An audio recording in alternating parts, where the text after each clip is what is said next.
আসসালামু আলাইকুম। সপ্তম শ্রেণীর শিক্ষার্থীদের জন্য আজকের এই ভিডিওটি। পরীক্ষায় আসবে এমন একটা সৃজনশীল প্রশ্ন আমরা সমাধান করতে যাচ্ছি। টপিকস হচ্ছে বর্গমূল। এটা হচ্ছে আমাদের সৃজনশীল প্রশ্ন ৬। তো চলো শুরু করি। প্রশ্নে লেখা আছে একটা উদ্দীপক, সেটা হচ্ছে ১৮০ এবং ২৬০৫ দুটি সংখ্যা। ওকে?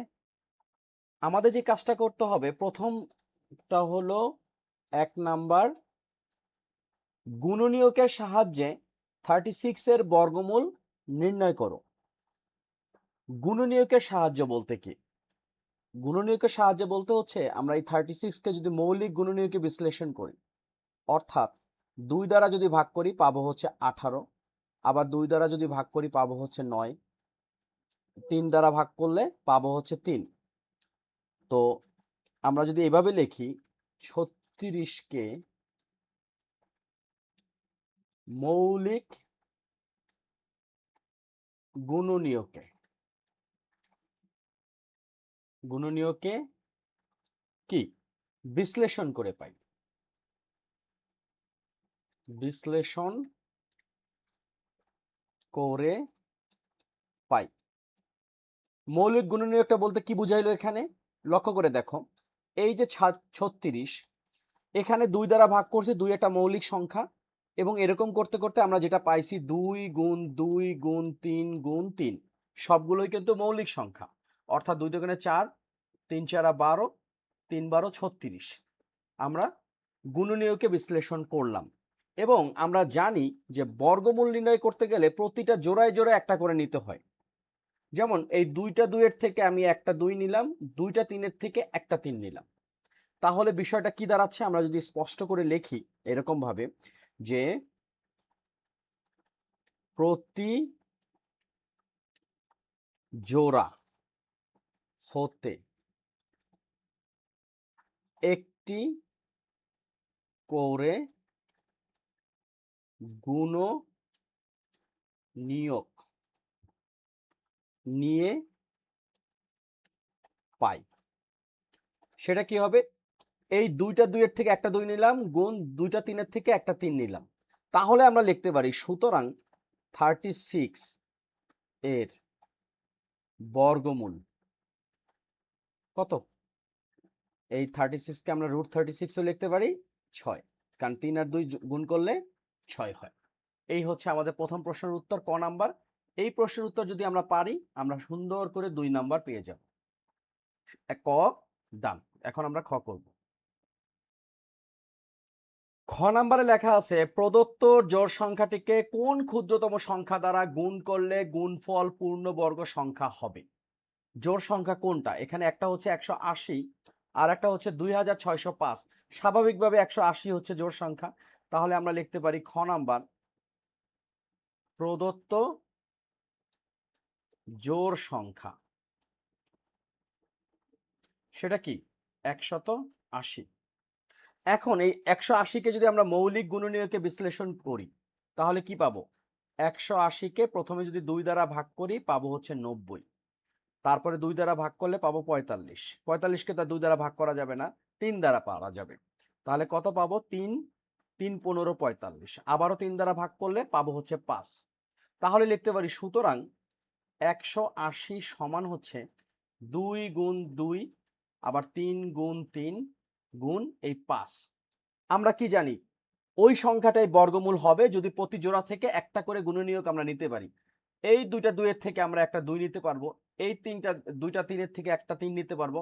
সমস্যা হচ্ছে এই 5 কিন্তু একা, এই 5 হচ্ছে জোড়াবিহীন। এখানে এখানে 5 জোড়া বিহীন, তাই তো? এই 5 হচ্ছে জোড়াবিহীন।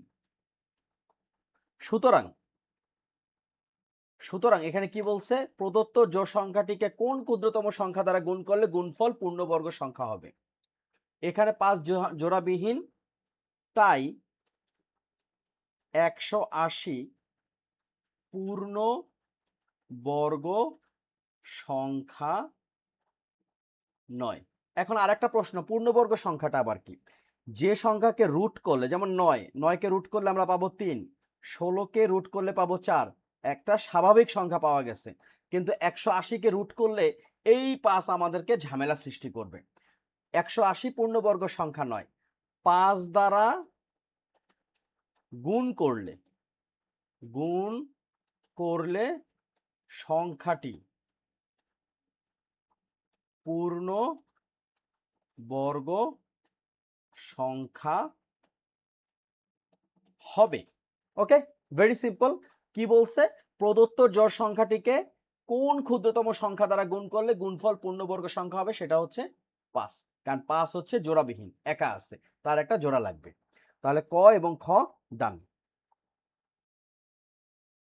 গ নাম্বার প্রশ্ন, এটা সবচেয়ে গুরুত্বপূর্ণ। ক খ ডান। গয়ে লেখা আছে প্রদত্ত বিজোড় সংখ্যাটির সাথে কোন ক্ষুদ্রতম সংখ্যা যোগ করলে যোগফল একটি পূর্ণবর্গ সংখ্যা হবে। প্রথম কথা হচ্ছে যে প্রদত্ত বিজোড় সংখ্যা বলতে কোনটা? 2605। আমরা একটু লিখি। গ নাম্বার, প্রদত্ত বিজোড় সংখ্যা, সেটা কত? 2605। এখন বলছে কোন ক্ষুদ্রতম সংখ্যা যোগ করলে যোগফল একটি পূর্ণবর্গ সংখ্যা হবে। পূর্ণবর্গ সংখ্যাটা কি?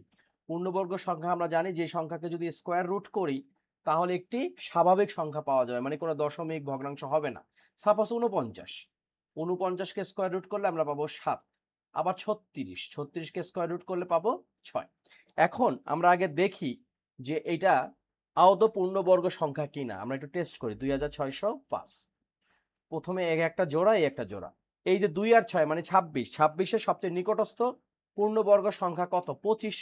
5 5 25, 6-এর থেকে 5 বাদ দিলে 1, 2-এর থেকে 2 বাদ দিলে 0, সুতরাং লেখা দরকার নেই। 0 আর 5 দ্বিতীয় জোড়াটা নামালাম। এখন নিয়ম কি? 5কে দ্বিগুণ করতে হবে, অর্থাৎ 10। এই 10-এর সাথে এমন একটা সংখ্যা বসাতে হবে যেই সংখ্যা দ্বারা পুরো সংখ্যাকে গুণ করলে 105-এর সমান হবে বা ছোট হবে। তাহলে কি আসতেছে? 1 আসতেছে, কারণ 2 দ্বারা গুণ করলে 200 সামথিং হয়ে যায়। তাহলে 101 আসতেছে। যদি বিয়োগ করি থাকতেছে 4। দেখো এই 4 কিন্তু ভাগশেষ থাকতেছে। সুতরাং আমরা বলতে পারি 2605 পূর্ণবর্গ সংখ্যা না। এখন কত যোগ করতে হবে? এই কত যোগ করতে হবে এই কাহিনীটা করার আগে আমি আরেকটা ছোট্ট উদাহরণ দিই। ধরলাম একটা সংখ্যা হচ্ছে 45। এখন 45-এর সাথে কত যোগ করলে 49 হবে? দেখো 45-এর সবচেয়ে নিকটস্থ পূর্ণবর্গ সংখ্যা হচ্ছে 6, তার মানে 36। তাহলে 45-এর থেকে 36 যদি বাদ দেই, 9 আমাদের ভাগশেষ থাকতেছে। যেহেতু ভাগশেষ থাকতেছে তাই 45 পূর্ণবর্গ সংখ্যা না। এখন কত যোগ করতে হবে? 6-এর পরের সংখ্যাটা কত? 7। তার মানে 7কে যদি আমরা স্কোয়ার করি কত পাবো? 49।